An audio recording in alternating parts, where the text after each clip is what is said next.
And now, your hosts, Sean Hastings, an independent filmmaker and screenwriter extraordinaire, Jonathan Solzbar, a writer, graphic designer, and voice actor. Together, these fine fellows form Cinema Filibuster.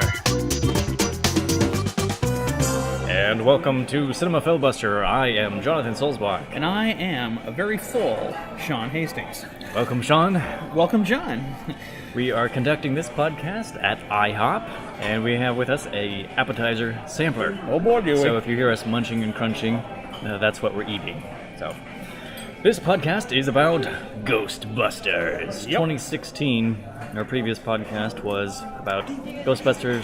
The original. 1984. Yep. And we'd like to filibuster about it. Well, firstly, said the guy with chicken in his mouth. Let's be clear that John and I have just finished seeing this film, and I need some ketchup. There's some ketchup there, John. John and I have just got through seeing this film, and when the credits were rolling, I looked over at John and I said, we don't talk about this, we don't discuss this, we don't do anything until the record button is on. Ladies and gentlemen, that record button is all of you. And we've done our very best to keep from each other our feelings, our thoughts. And our prayers. All right. John, after you, what did you think of the reboot of Ghostbusters? I have a number of feelings, and some of them conflict with one another. It was kind of a ride as a movie. Sort of like a theme park attraction with lots of bright lights and explosions and lots of really loud noises. And scares. Yeah, there were some scares in there. Yes, but they were cheap, cut to a loud noise kind of a scare. And no offense, there's nothing wrong with that on occasion, but if it's just a constant, bang, scary, that's, I'm not scared, I'm surprised. Kind of scares that rattle your nerves. Yeah. But like Ben Gardner's head coming out of the bottom of his boat in Jaws, that was professionally done. They're the kind of scares that I think upon repeat viewing won't be scary at all. No, because they're coming. Yeah, they don't really build suspense. So, as a comedy, as a supernatural comedy, what kind of movie is this? Well, firstly, let me begin by saying, this movie broke a couple of cardinal sins, as far as I'm concerned, that a movie can make. The movie was not bad. I really could find nothing that was overtly poorly done in the movie at all. It seemed to have a very lavish effects budget. It did. But there was nothing extraordinary. The movie, except for there were a few little tidbits where a really brilliant movie was poking its eye out from behind a veil. But except for those couple of scenes, it was average, even dull a little bit. I didn't doze off. I wasn't narcoleptic, but there were a few moments where I thought, what am I doing watching this? What are they doing? And it seemed long. I mean, you're sitting there and it was like, Batman v Superman versus Civil War. They were both comparable lengths, but Batman v Superman felt like you were taking an algebra test, and when it was done, you were tired. Civil War, over and done with, and you loved it. And you wanted it to keep going. Yeah, more on that podcast later. But, in fact, I'd like to do a compare and contrast anatomy of both of those. And of course, again, I would like to address the whole, sexism angle that everyone's hitting, going, well, you don't like it because there's girls in it. Kristen Wiig is one of the most brilliant comedians out there. Kate McKinnon is frighteningly brilliant. She is one of the funniest people on the planet. Of course, Melissa McCarthy is just a good actor. I mean, she's just funny because she acts funny, and she does such a good job. She is funny. And Leslie Jones is amazing. She is just, as a human being, just standing there funny. I mean, sure. So I didn't feel like she really had to try. She was funny. Though none of them did. I mean, they all did miraculous work by being given very little. I don't think any problem with the film had to do with the cast. I think, as you alluded to, I think the story is probably what let it down. That and some of the stylized action ghosts, which was really amped up to like comic book levels, I felt. It was. And that, although it's spectacular to watch, or at least fun to watch, you kind of get bored or you get desensitized after a few battles. Because it's cartoony. Yeah, it's like, Now, they're powering up the packs again. It's like, it's fun to watch the very first time. Yeah. They did it a couple of times where they assemble and they power them up, and you're like, okay, are they going to destroy anything this time, or are they just gunning up again? Well, some of the humor was a little silly. You know, like when Melissa McCarthy is riding that proton pack jet like a fire hose. That was kind of silly. The humor kind of peaked and dropped a couple of times. The style of humor. It's almost like there was different writers, you know, because occasionally humor, the original Ghostbusters thrived on situational humor that this needed more of, because they had everybody there to make it work. And no offense, but giving me Bill Murray in a bit part that was more than a bit part. I kind of didn't want to see him there. I didn't want to see. Yeah, I don't want to. I mean, and poor Dan Aykroyd, his part was just. I loved seeing him, but making him say all these catchphrases. I ain't afraid of no ghost and driving off. I don't know. This don't either. And it kind of straddles the line between. Well, it's kind of like, in a sense, like Man of Steel a little bit, because it was. Was it a continuation of the Christopher Reeve story, or was it a new story with a new Superman? And it was hard to tell. Oh, you mean Superman Returns? Did I say Man of Steel? That's right, yeah, with Superman Returns. It was hard to tell, you know, because is it a sequel or is it not? Very few films can successfully conjure up the feelings of a previous film and be a reboot and its own thing at the same time. Right. I think films are more successful when they do a strong departure. If you get a middle ground where it's similar but not so different, right, but a little off. Well, they were onto such a good track with a human, supernaturally oriented villain going around trying to set up the Marshmallow Apocalypse. I really didn't appreciate the Marshmallow Man cameo. That was, I don't know. It's just like I said, guys, either bring it in or leave it out. I don't know. But there was so much. I mean, that fight they got into was actually not bad. That's kind of the fight that the 14-year-old me would have liked to have seen in the original Ghostbusters. So, would I recommend it? I don't know.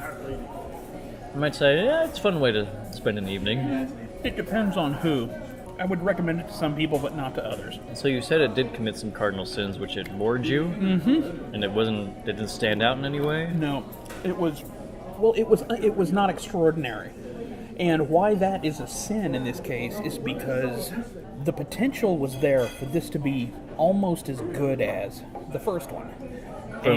From Sean Hastings, that is quite a gracious. It was there. Recommendation. I could see it, and it was killing me the whole time. I'm like, this is the film. Apart from the parts where it dragged, it did have a lot of energy when the nostalgia factor was kicking in. They really rode that hard. They did too hard. So, what are some things that really did work well that encouraged you that this film could be more? When the characters weren't being slapsticky, they were really good. Okay. Kate McKinnon, like I said, Kate McKinnon's character was really fascinating. I didn't like at the beginning they had that adversarial thing, and I was really thought, oh, come on. I'm glad they burned through that pretty fast. I'm glad they all got on the same team. They needed to have a little bit more teamwork together, work together kind of more like a machine, like the first guys did. And again, I'm comparing it to the first one. I should just, I can't have my cake and eat it too. I'm comparing it to the first one, but the Kristen Wiig, the story she tells, about the ghost at the end of her bed. That's kind of sad. I was like, oh wow, there's depth. More, please. Why they got into it, and her jumping in to save, Melissa McCarthy's character. Notice I don't remember any of their characters' names. I haven't a clue what they were because they were. Kate McKinnon started with an H. Holtzman. Holtzman. That's right. I think that's about all I can remember. Is Holtz and Abby. Abby and Holtz. Abby and normal. Patty. I remember Patty. Patty, Abby. Yeah. Patty was she was being her. So that was. I was worried that the trailers, I think, were misleading for this film. A little. They show you a lot of scenes out of context, as every trailer does, but the way those trailers tried to hit you with those scenes, it just rubbed me the wrong way. In context, I didn't have any problems with them. No, you're right. when they had all of the big guys walking through. For you tonight? No, I think this will do it. When you're ready, you can pay for me in the front. Please. Okay, thank you very much. But They.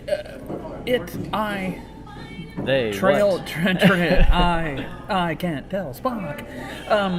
Wow, derailed. Oh yeah, the giant. To me, there were two really good ghosts in that movie, and the rest of them were negligible to crap. Okay.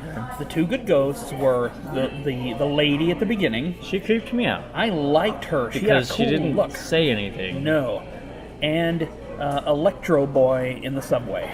He was scary too. Those were great. Everything else was a cartoon, and I didn't. I think everything else was just kind of filler. Yeah, and but when they were fighting all the pilgrims and the Revolutionary War soldiers in that little street thing, that was a cool street fight. That was more of what the equipment could do. It's funny because as much as I felt like that was a superhero moment, Yeah. there was a part of me, maybe it's my inner child, one that tormented you when you watched Star Wars. Sure. Thinking, whoa, if I ever played Ghostbusters with my friends, I would be Holtzman because of that double gun and coming out of the back of the pack. Yeah. I get Holtzman. Absolutely. That was one of the things I hated in the trailer. In fact, my statement, I believe, to you was, I just want a proton back. I don't want any of this fluffy, cartoony crap. But they pulled it off. They actually, in the context of the film, And I really liked the one that did a paper shredder. That was pretty cool. As a concept, I hate it. But I do. I hate. If you'd have just told me we're gonna have a paper shredder that stuffs ghosts in and craps him out the back, I'd have said, Twister. we're gonna play Twister. And we're gonna do some breakdancing. Yeah, no, Lewis. I'll try. I hated them as a concept. I thought that's dumb, stupid, cartoony, and I'm gonna hate it. And there's nothing you can tell me otherwise. But in the moment, it worked, and I will retract my statement. Some of that stuff was kind of cool. I remember from the trailer, I think it was Melissa McCarthy's head twisting around when she was possessed, and I'm like, oh my gosh, this is horrible. It's not funny. In the scene, it was kind of like, this is a little creepy. Just a little, yeah. So context really changed that scene for me in particular. Yep. Basically, whoever made the trailers needs to be fired. And probably was. Probably was, because he or she, pardon me for being sexist. I liked some of the humor, I can't speak, centered around Kristen Wiig's character and trying to live down the book that she wrote. Right. The guy who we saw about the book and then showed up on the sidewalk. Oh, and Bagley. I thought he's been dead for 15 years. That was funny. That was a really clever joke. Can you see him? Yes, that's his son. I felt like that was an Inspector Clouseau moment. That's not my dog. That's sort of humor where does your dog bite? it just catches you off guard, and it's genuinely funny. It was truly funny. I was shocked. But I think the majority of the things that I laughed at were sort of this laugh where it kind of gets caught in my throat because I didn't expect it. Right, just kind of a huh. But I feel that the humor never dug deep enough to get belly laughs. You need character to really latch on to those deep laughs. I'm not even forming coherent sentences. Deep belly laughs come from knowing the characters really well and their tendencies. Yeah. And none of the humor for me really got that deep, except maybe the stuff centered around Kevin, who was not very deep to begin with. No, but so his jokes could only go so deep. But good grief. Who would have thought Chris Hemsworth? Who would have thought Thor was capable of... Chris, I'm telling you what, that was some expert comedic timing when he was reaching for the fire. It's like a submarine fish. What? It was such a weird non sequitur that it was like brilliant. But on one hand, I thought, should I be laughing at a character who's being portrayed as not too bright? Especially a guy that's sexist. Yeah, I mean, what if that was a woman we were laughing at? The fact that is... would be sexist too. You can't laugh at people. I found it funny regardless of the gender. And also, as a side note, my wife and I renamed our previous car Kevin. Kevin wasn't a great car. It got us from point A to point B. And it was Kevin. He didn't get up to speed very fast, kind of like the Kevin of this film. Sure. So I just heard the name Kevin, and I thought, oh. And again, I think the characters in here were great for were great because the girls did such a good job. The women, pardon me, did such a good job. The little girls? Is that what you're saying, Yeah, John? the little fillies. No, the ladies did such a good job. But if they had good characters written for them, this would have been knocked out of the park. Well, I think, but they weren't, and they suffered so. But again, I'm treading over old stuff again. But that really sticks in my head that I saw these brilliant performances being done with nothing. Well, I think if they had dug a little deeper, like you said, another draft or revisions, they might have gotten there. Because I think so. I think they. Okay, so I'm trying to think of each character having a little moment or something, and you already mentioned Kristen Wiig's character. Yeah. Her past, and the little joke between Melissa McCarthy and the guy delivering her food. Oh, yeah, the running wontons. gag. Yeah, that was good. That was fun. They kind of played it all the way out. And she pulled it, and she pulled that off very well. And then, of course, Holtzman was just weird all the time. Weird. A little, but it needed to be focused a little more. A little closer to the Earth, maybe? A little closer to the Earth. I mean, Egon was weird, but he was weird like you would actually meet somebody like that. Holtzman was kind of a little cartoony. But again, I think if somebody had written something a little more... But even she had a moment at the end. Oh, yeah. That was nice. Which one? When she was at the table holding the beer and she made a toast. Oh, that which was more of a confession. It was so... I was cringing waiting for somebody to make a punchline to undercut it, but they let the moment stand. They let it go, and I thought, good job. And again, see... More moments like those would have gone a long way. Kate McKinnon, and I will go on electronic record as saying Kate McKinnon is destined for something great, I think. I mean, all the women and all the ladies in the movie are great, but Kate McKinnon has got weird, unearthly good comedic timing. I mean, she's kind of almost in that, and again, okay, I will say she is just nearly getting on the underside of that Robin Williams kind of just really interesting. She has just this, every character she does on Saturday Night Live is fascinating. There's always something going on with her eyeballs. And she's a very attractive woman, I have to admit. Well, you never know, Sean. You might be able to be the new receptionist if Kevin doesn't work out. Right, no. I don't think you might be overqualified.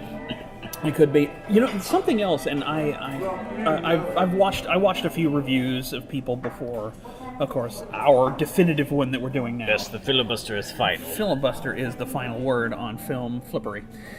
But somebody, and I can't remember who it was, said that the movie needed a Dana Barrett counterpart. And I agree. After watching it, there needed to be a guy who was the sophisticate, because Dana Barrett was the cellist with the symphony orchestra, and she was kind of drawn into this, and she was, in a way, us looking into this world, and that's what, she was kind of our vantage point. And, Sherlock Holmes, if you'll go back to Cumberbatch, Sherlock Holmes looks great because he's standing next to John Watson, who is not an idiot. And, this guy... Martin Freeman. It's, the man's a doctor, but, he's standing next to a guy who is a doctor, but he is obviously outclassing him intelligent-wise, and that serves to lift Sherlock Holmes to be what he is. And the Ghostbusters need someone of, like Sigourney Weaver, somebody who is sensible, very strong character, very strong person. She takes care of herself. She is very on top of her life.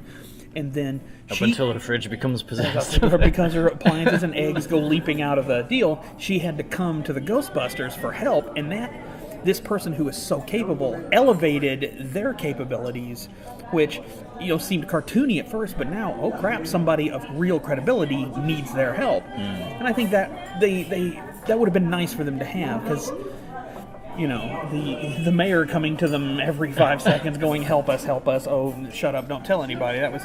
I didn't get that plot point either. That should have happened once near the end. But I have to say, compared to the original Ghostbusters, this one didn't feel as much like real New York as that one did.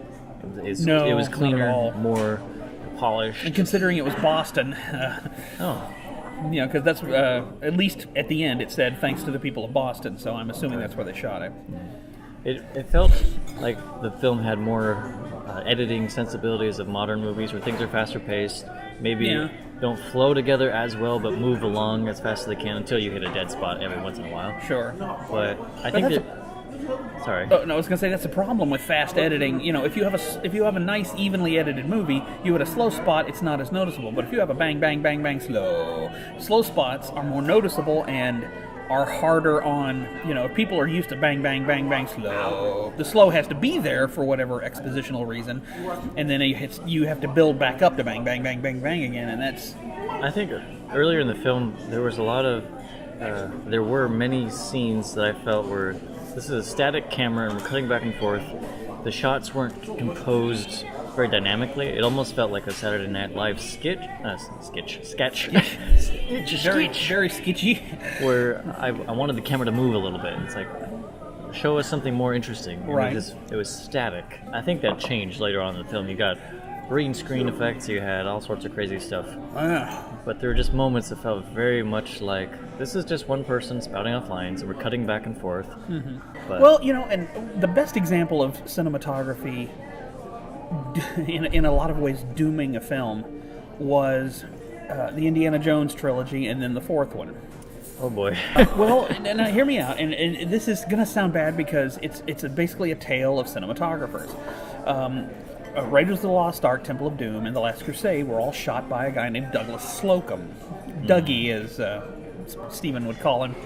And Douglas Slocum, who died last year, very sad, had a very distinctive style. All three of those movies look... Well, they look like a Douglas Slocum movie, but they all look like an Indiana Jones movie. Now, Kingdom of the Crystal Skull was shot by the very talented... it was by the very brilliant Janusz Kaminski, who did, Schindler's List, and he did, the guy knows his stuff. But if you look at the difference between any one of the first three and it looks like Indiana Jones and Schindler's List. I mean, it has that same, and I noticed it watching light coming through a window. I thought, that looks like Liam Neeson, that was the same kind of mood as Liam Neeson putting on his cuffs and getting ready. And the whole movie, I started thinking, doesn't look like Douglas Slocum shot it.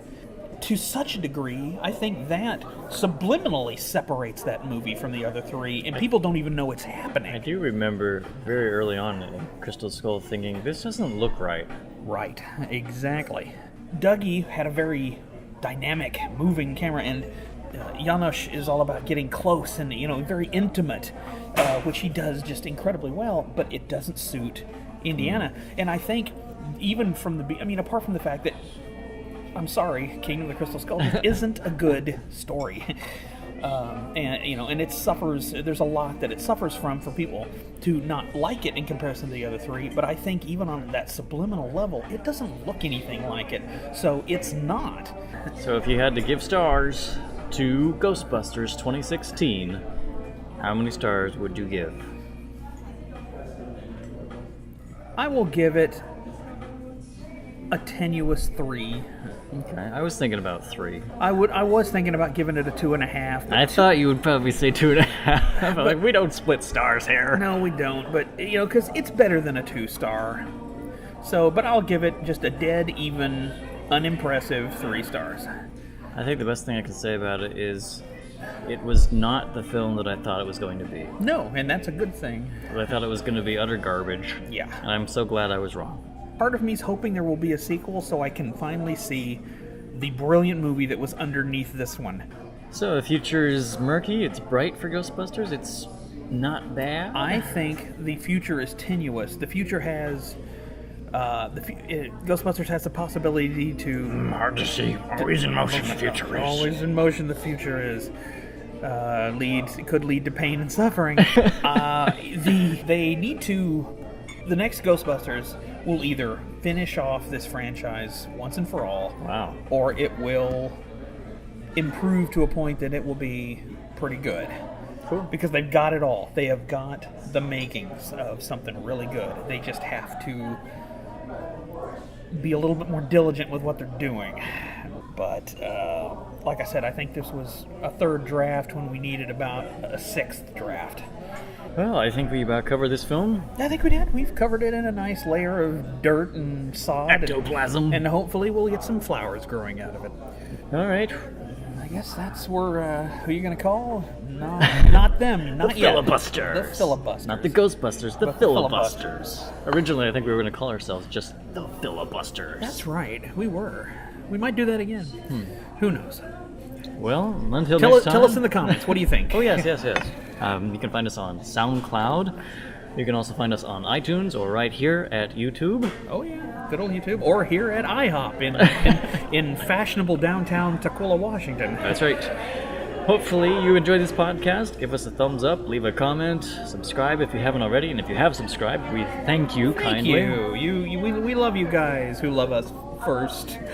Until next time, I am Jonathan Solzbach. And I am indeed Sean Hastings. Adios. Color us gone. And full. And now, the credits. Intro music by Henry Kadib. Outro music by Matt Steiner. Show concept and creation by Sean Hastings and Jonathan Solzbach.